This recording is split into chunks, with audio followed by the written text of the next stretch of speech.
নমস্কাৰ, মোৰ চেনেল নিহাজ আৰ্টফুল আইডিয়ালৈ আপোনালোকক স্বাগতম জনাইছোঁ। আজি মই আপোনালোকক এখন গ্লাছ পেইণ্টিং কৰি দেখাম।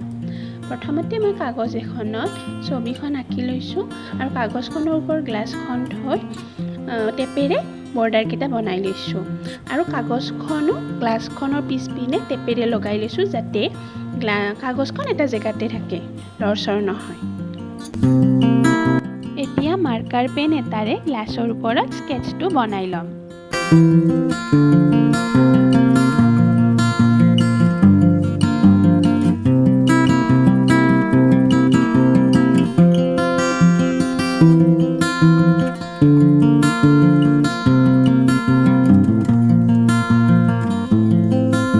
এতিয়া ছবিখন হাইলাইট কৰিবলৈ স্কিনত যিটো কালাৰ ইউজ কৰা হ'ব তাতকৈ ডাৰ্ক কালাৰ এটা লৈ লাইন ড্ৰ কৰি লৈছোঁ আৰু মই ইয়াত ফেভিক্ৰিলৰ এক্ৰেলিক কালাৰটো ইউজ কৰিছোঁ।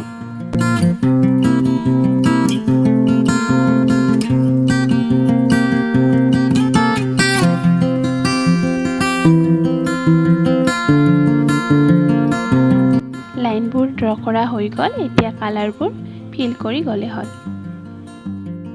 যিহেতু এইখন গ্লাছ পেইণ্টিং, আমি যিবোৰ লাইন ড্ৰ কৰিলোঁ হাইলাইটৰ কাৰণে সেইবোৰ ফ্ৰণ্টৰ ফালে দেখা যাব আৰু আমি যোনটো ফালে কালাৰ কৰি আছোঁ সেইটো বেক চাইড হ'ব।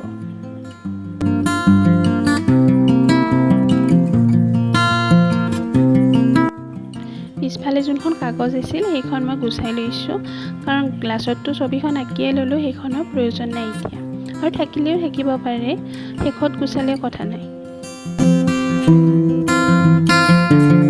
কিছুমান লাইন ব্লেক কালাৰেৰে আকৌ ড্ৰ কৰি দিছোঁ যাতে সন্মুখৰ পৰা স্পষ্ট দেখি।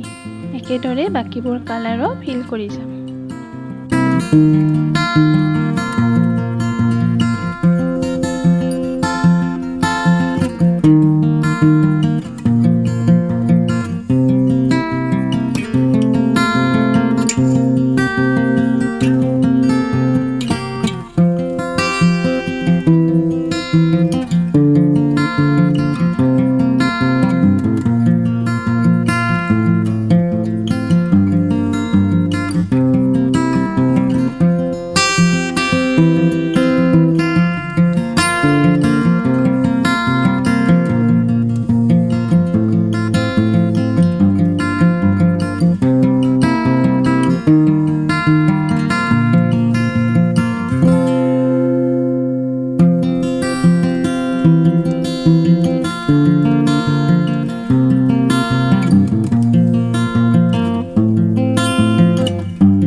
কালাৰখিনি অকণমান শুকোৱাৰ পিছত টেপবোৰ গুচাই দিছোঁ।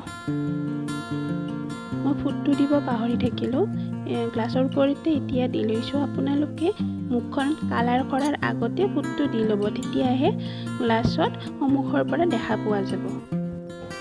আৰু এয়া মোৰ গ্লাছ পেইণ্টিংখন ৰেডি হৈ গ'ল। কেনেকুৱা হৈছে জনাব।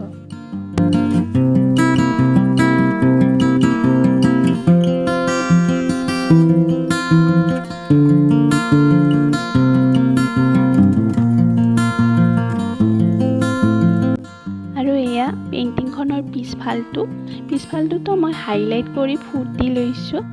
আপোনালোকৰ কোনটো চাইড বেছি ভাল লাগিছে জনাব। ধন্যবাদ মোৰ ভিডিঅ'টো শেষলৈ চোৱাৰ বাবে। যদি চাই ভাল পালে লাইক আৰু ছাবস্ক্ৰাইব কৰি দিব।